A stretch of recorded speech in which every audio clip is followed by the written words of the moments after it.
how to sign out in Linux. So if you want to sign out or if you want to log out to your Linux account, then open up your browser, go for the search bar and search for Linux. And here in the first search you will have www.linux. You can simply click on that.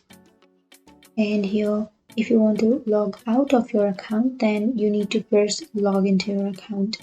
So make sure that you are logged in.